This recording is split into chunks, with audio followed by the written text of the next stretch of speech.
बिस्मिल्लाहिर्रहमानिर्रहीम। Dear students, आज हम चैप्टर नंबर 4 स्टिक्योमेट्री के अंदर एम्पिरिकल फार्मूला को डिस्कस करेंगे कि एम्पिरिकल फार्मूला क्या है। सबसे पहले अब हम एम्पिरिकल फार्मूले को यहाँ पर डिफाइन करते हैं। The empirical formula of a compound show the simplest whole number ratio of the atom, यानी कि किसको करना है, simplest whole number ratio of the atom present in that compound. किसी भी एटम के जो एटम होंगे, मालिक्यूल कंपाउंड होगा, उसके अंदर हमने क्या करना है कि सिंपल रेशियो देखनी है एटमों की।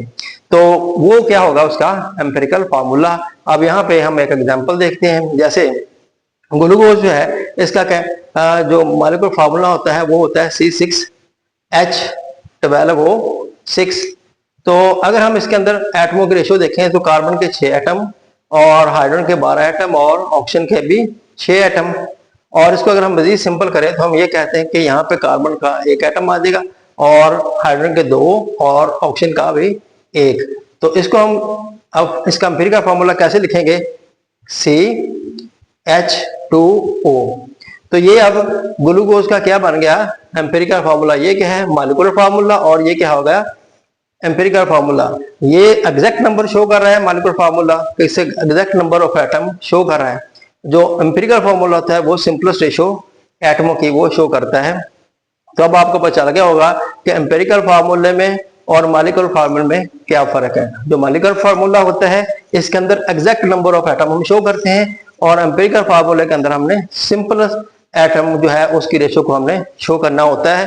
तो अब हम नेक्स्ट देखते हैं कि empirical formula of ionic compound क्या है। Empirical formula of ionic compound क्या है, यहाँ पे इसकी सबसे पहले हम एक एग्जांपल देखते हैं जो इसमें एग्जांपल दी है बुक के अंदर।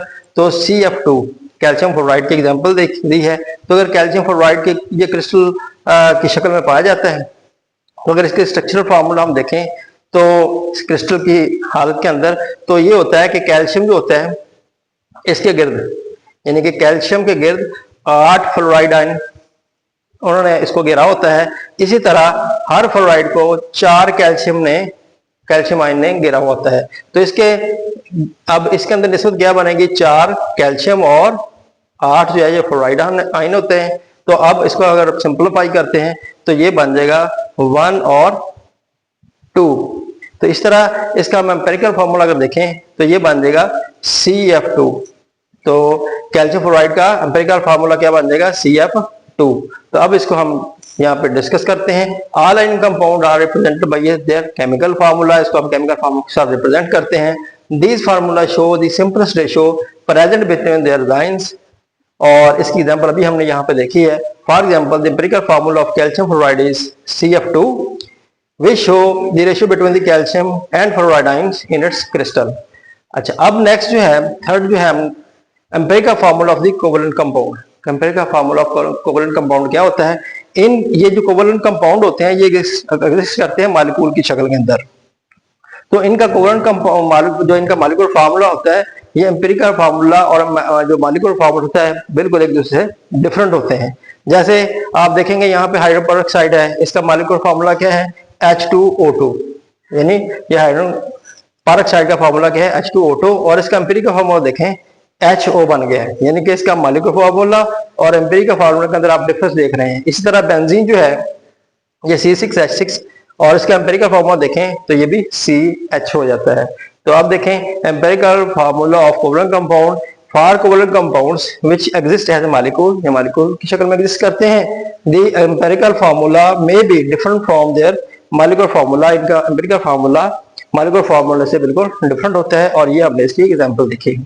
तो अब हम वाटर की बात करते हैं कि यहाँ पे कहता है कि कुछ ऐसे भी मॉलिक्यूल्स होते हैं जिनके एम्पिरिकल फार्मूला और मॉलिक्यूलर फार्मूला वो बिल्कुल सेम होते हैं। जैसे यहाँ पे इसने एग्जांपल दी वाटर, तो इस तरह कार्बन डाइऑक्साइड भी है इसकी एग्जांपल। तो ये देखें यहाँ पे वाटर है, H2 है same molecular and empirical formula because therefore no further simplification is possible. इसको हम मजीद सिंपल नहीं कर सकते क्योंकि इसके 2 एटम है और इसका 1, तो इसको हम मजीद सिंपल नहीं कर सकते। इस तरह कार्बन डाइऑक्साइड की एग्जांपल ले सकते हैं। और थर्ड पॉइंट ये बड़ा इंपॉर्टेंट है, यहाँ पे भी हमने इसको डिस्कस किया है।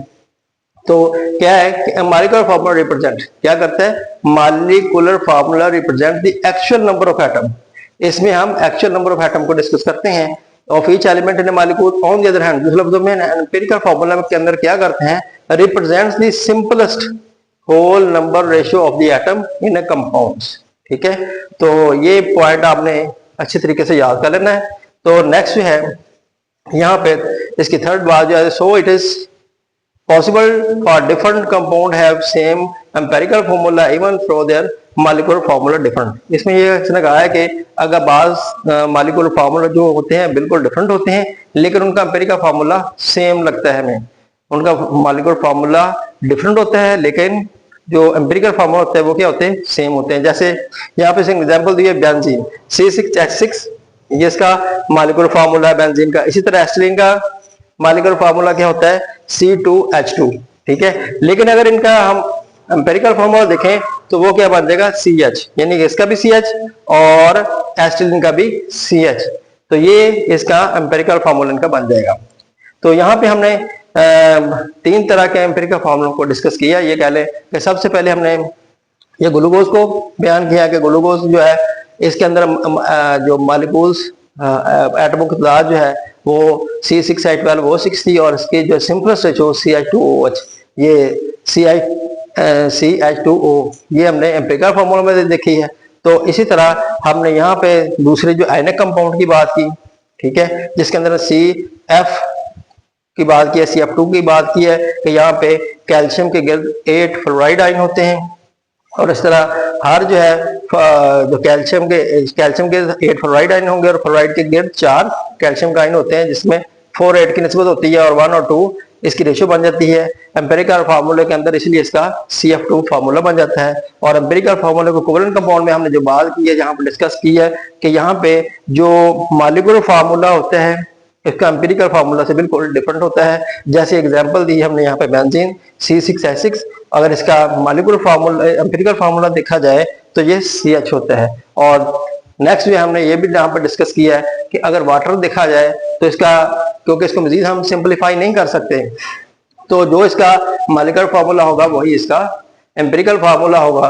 और यहाँ पे नेक्स्ट आखिरी पॉइंट में हमने देखा है कि मुख्तलिफ मॉलिक्यूलर फार्मूले होते हैं, लेकिन उनका एम्पिरिकल फार्मूला जो है सेम होता है। जैसे बेंजीन और एस्टिलीन, इनके मॉलिक्यूलर फार्मूला जो है डिफरेंट है, लेकिन इनका एम्पिरिकल फार्मूला क्या होता है, सेम होता है। तो ये था जी आज का टॉपिक एम्पिरिकल फार्मूला। इंशाल्लाह नेक्स्ट टॉपिक में दोबारा हाजिर होंगे, तब तक के लिए अल्लाह हाफ़िज़।